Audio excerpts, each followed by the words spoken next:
En el siguiente enunciado nos dice, considera un batímetro electrodinámico en conexión atrás y adelante. Desprecia el efecto inductivo en la bobina voltimétrica. Bien, esto es un aspecto importante a considerar.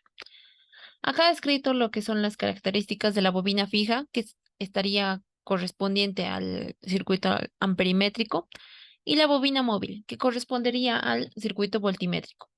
En este caso, la bobina fija soporta una corriente grande y por lo tanto el número de espiras es pequeño y no es inductiva. Sin embargo, la bobina móvil tiene una corriente pequeña, pero el número de espiras es grande en comparación al de la bobina fija. Por lo tanto, es inductivo. Y decir que el coeficiente de autoinducción es igual a cero es incorrecto. En la bobina fija está correcto, ya que esta no es inductiva. Sin embargo, en la bobina móvil no es correcto. Pero en el ejercicio me dice que desprecie, ya que esto conlleva simplificaciones muy importantes en el análisis de esta conexión, de ambas conexiones en sí, en la conexión adelante y en la conexión atrás. Entonces vamos a considerar ello. LM igual a cero y LF igual a cero. Bien, este es el circuito de la conexión atrás primero, en donde podemos ver claramente que la corriente en la bobina fija es igual a la suma de las corrientes en la carga más la corriente en la bobina móvil. Y esto lo podemos dibujar vectorialmente o fasorialmente. Vamos a tomar como referencia la tensión U de la carga. Ahora, como estamos diciendo que la bobina móvil tiene un coeficiente de autoinducción de cero, la corriente en la bobina móvil igual va a ser netamente resistiva, por lo tanto va a estar en fase con la tensión. Luego, otra corriente que podemos analizar es la corriente de la carga, que esta normalmente es inductiva, ¿no? Entonces va a estar atrasada a la tensión U y atrasado un ángulo phi. Bien, a partir de ello ya tengo I y M, puedo calcular lo que es E y F, que es la suma fasorial de ambos. Y acá la tenemos. Y el desfase entre IM e IF es beta. Luego podemos proyectar lo que es todas las corrientes en la dirección U. En este caso, IM ya está proyectada en la dirección U, ya está en fase con U. Sin embargo, IF, si lo multiplico por el coseno de beta, voy a obtener lo que es su componente horizontal, por así decirlo. Acá estaría. Esto sería IF coseno de beta.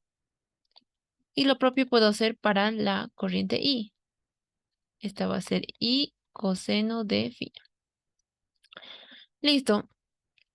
Y siguiendo esta ecuación, la corriente IF por coseno de beta va a ser igual a la corriente I por coseno de phi más IM. La misma ecuación de acá, solo que acá lo estoy escribiendo escalarmente y solo en la dirección U. Bien, ahora tengo la ecuación de el índice, ¿no?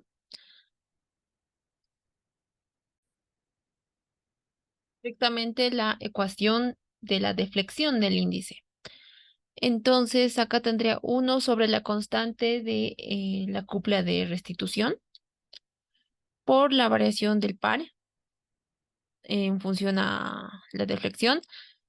Bien, todo esto es constante, entonces lo voy a llamar K'. Y esto va a estar multiplicado por IM, por IF, por coseno de beta. Bien, eso lo he reemplazado acá. Ahora, IF coseno de beta. Enfoquémonos en esta parte. Esto ya lo tengo acá en función de I e IM, ¿no? Entonces, estos los voy a reemplazar en esta ecuación. Entonces, en vez de poner IF coseno de beta, pongo ese valor. Reemplazo y ahora voy a repartir lo que es IM. IM acá, IM acá. IM por IM, IM cuadrado, ¿no? Además, voy a considerar que IM es U sobre RB. Y esto es correcto debido a que se trata del circuito voltimétrico, ¿no? Nuevamente, acá tengo la tensión U y sobre la resistencia del voltímetro voy a obtener la corriente IM. Listo. Entonces voy reemplazando los valores. Acá reemplazo esto en esta ecuación. Obtengo lo siguiente, en donde acá puedo factorizar lo que es RB, la resistencia del voltímetro. Lo saco de la ecuación y obtengo K' sobre RB. Esto es la constante batimétrica. Nuevamente, si es una constante, lo voy a reemplazar acá. Y ahora, lo que me queda es I por tensión por coseno de phi. Esto es netamente la potencia, potencia activa. Y tensión al cuadrado sobre resistencia, en este caso del voltímetro, va a ser la potencia consumida por el voltímetro o por el circuito voltimétrico. Entonces, en este caso ya podemos ver que la deflexión del índice ya está en función a parámetros que sí podemos identificar. Inicialmente estaba en función de las corrientes y el coseno de beta, que no nos indicaba nada. Pero ahora está en función de la potencia que consume la carga y la potencia que consume el circuito voltimétrico. Bien, entonces ya podemos calcular el error. El error no es más que la siguiente ecuación. Error no es más que el valor medido menos el valor verdadero sobre el valor verdadero. Y esto por 100%. Listo, el valor medido es esta de acá. La constante, como pueden ver, lo puedo omitir debido a que este es el valor principal que estoy analizando. El valor verdadero es P, la potencia del circuito, bueno, de la carga, sobre el valor verdadero. Reemplazo todos estos datos. En este caso, esto se me va a simplificar. Y PV es simplemente las pérdidas del circuito voltimétrico. Y esto es igual a U cuadrado sobre RB. Simplifico las tensiones y obtengo esta ecuación. Como pueden ver, me sale positivo. Entonces me indica y me corrobora que se trata de un error sistemático en exceso. Bien, ahora se hace lo mismo con el circuito, bueno, con la conexión adelante.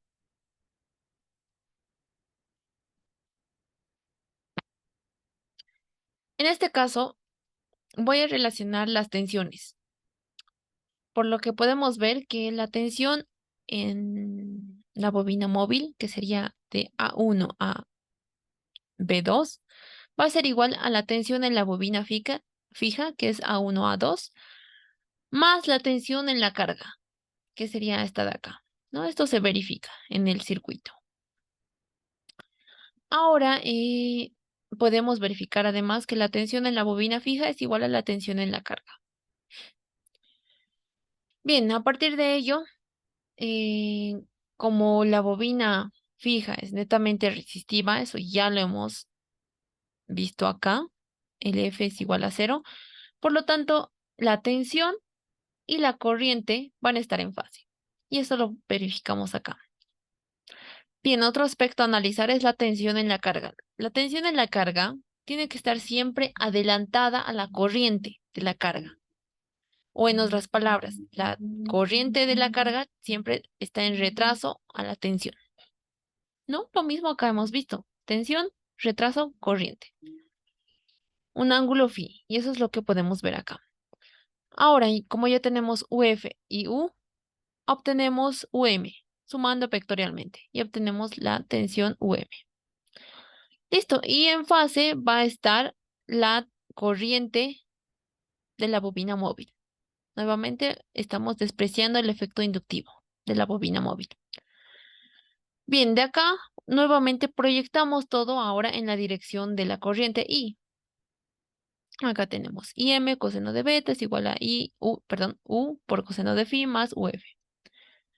Bien, donde podemos verificar que la tensión en la bobina móvil va a ser ya igual a IM por la resistencia del voltímetro más, o bueno, otra ecuación que podemos sacar es la tensión en la bobina fija va a ser igual a la corriente, que es igual a la corriente en la carga, acá.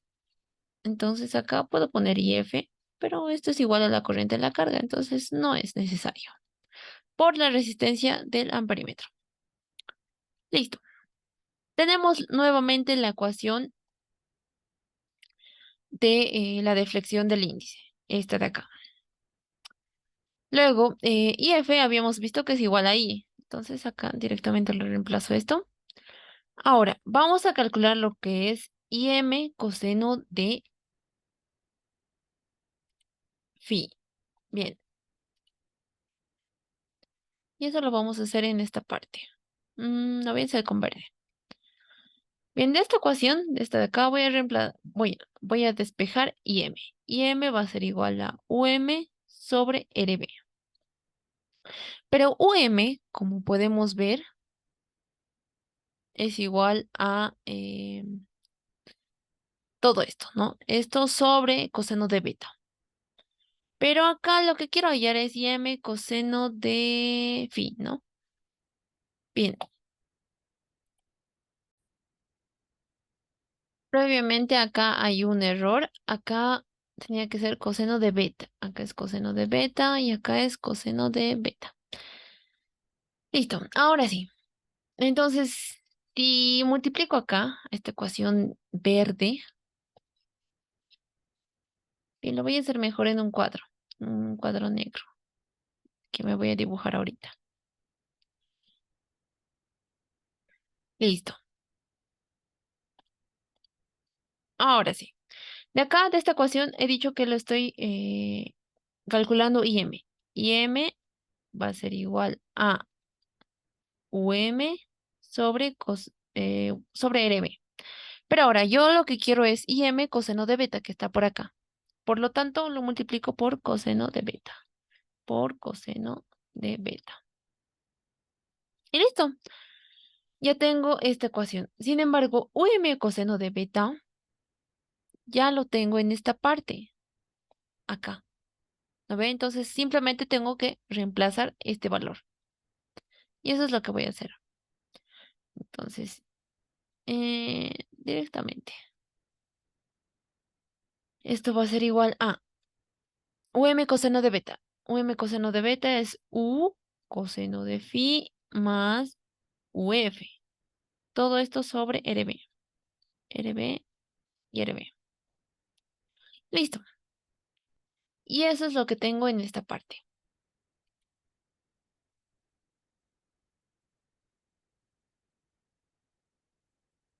Listo, en esta parte. Acá.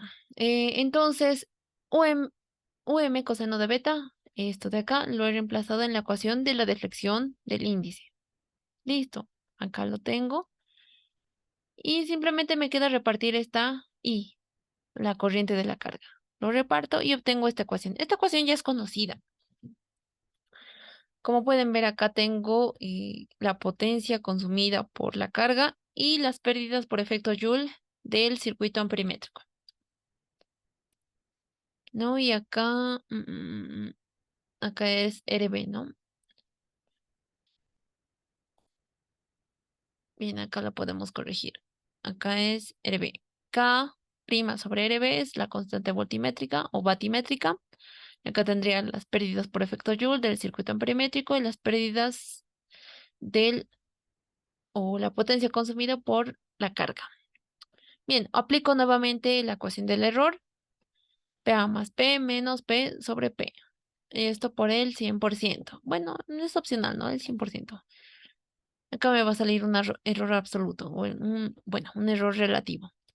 Acá voy a tener la potencia consumida por el circuito amperímetro sobre la potencia consumida por la carga. Reemplazo los valores y con I se va y obtengo este valor.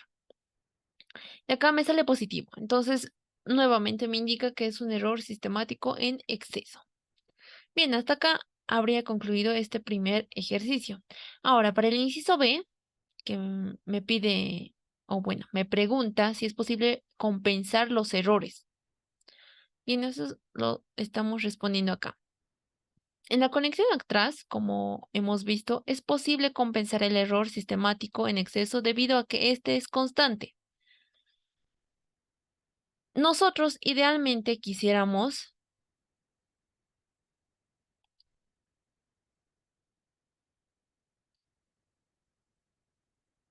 que la deflexión del índice sea proporcional a la potencia consumida por la carga.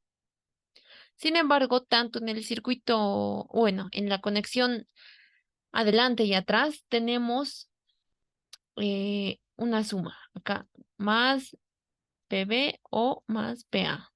Entonces, esto me está indicando que tengo una medición en exceso. Y eso no es lo que quiero, ¿no? Por lo tanto, lo que podría hacer es compensar este error en exceso. Pero en la conexión atrás, esto sí es posible debido a que estas pérdidas en el circuito voltimétrico son constantes. La tensión es constante, la resistencia constante, por lo tanto, las pérdidas van a ser constantes.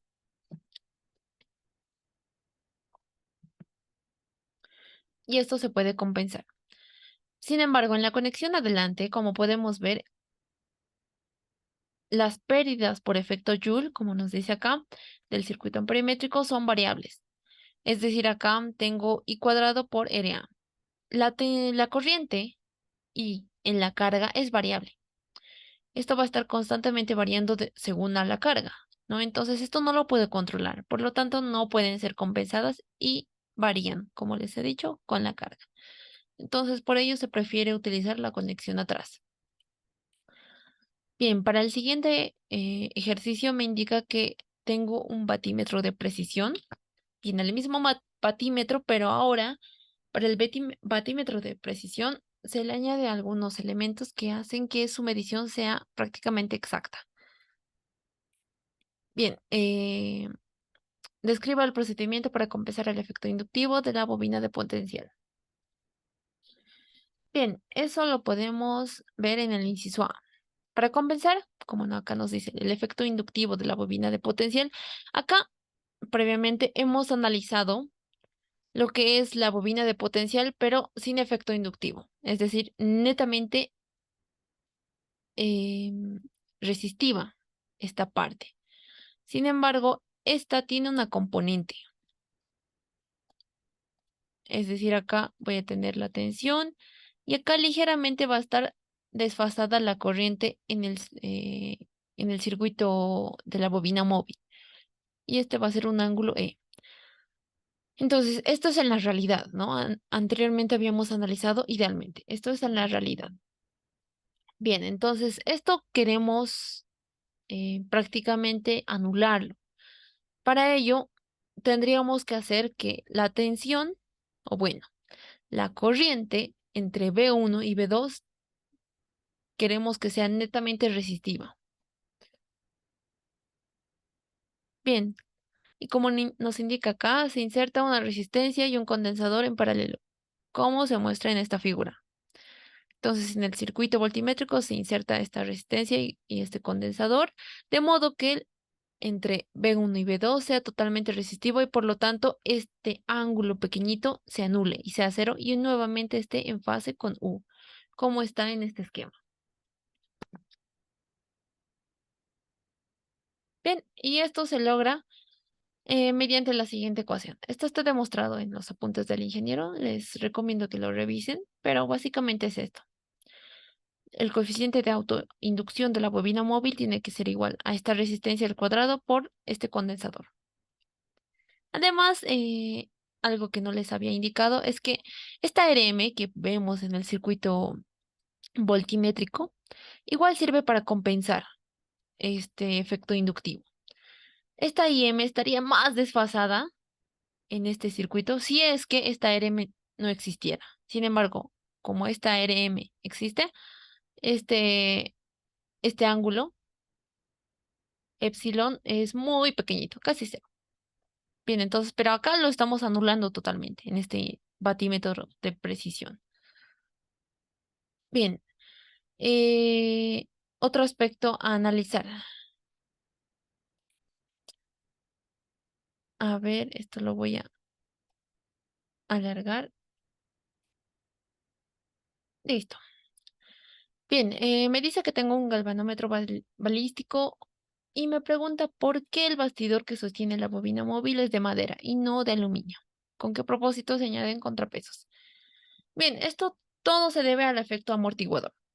Sabemos que el efecto amortiguador va a ser relativamente mayor si es que el material que estoy analizando es un material conductor. En este caso, si el bastidor es de aluminio, como nos indica acá, el efecto amortiguador frenaría el movimiento sin cupla del galvanómetro.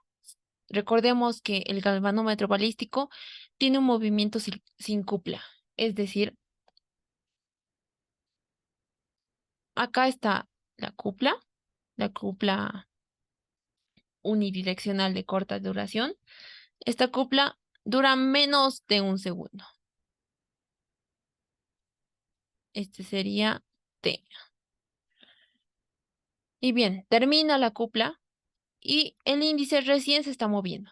¿Y esto cómo es posible? Ahorita lo vamos a ver. Entonces, debido a que el índice se mueve sin el movimiento de la cupla, entonces, por ello es que este efecto amortiguador, este efecto de freno, por así decirlo, no queremos que sea grande. Por lo tanto, el bastidor es de madera, ya que la madera no es un buen conductor y las FEMS y las corrientes inducidas serán prácticamente nulas, y de esta forma la cupla de amortiguamiento será prácticamente nula. Ahora, ¿por qué se añaden los contrapesos al sistema móvil? Se añaden debido a que como esta cupla, o bueno, el índice se mueve sin la cupla, un movimiento eh, sin cupla, acá queremos que el índice se mueva lentamente, porque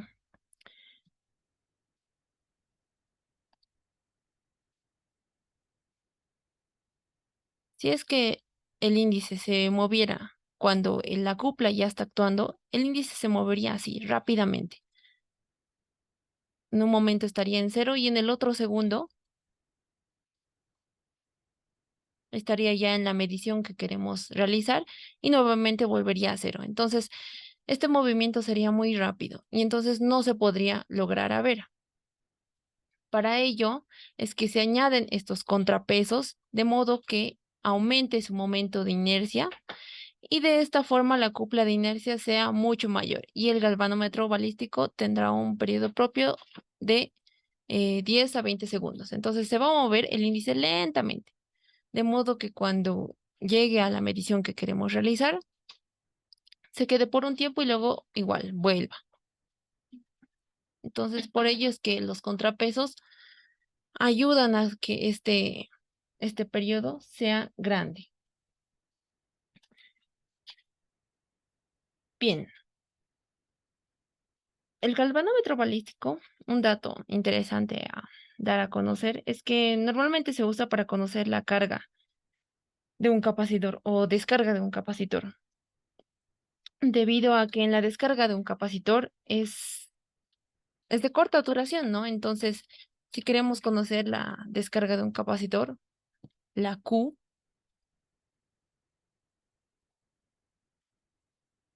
lo realizamos con este galvanómetro balístico. De modo que nuevamente el índice se mueva lentamente y podremos realizar la medición tranquilamente.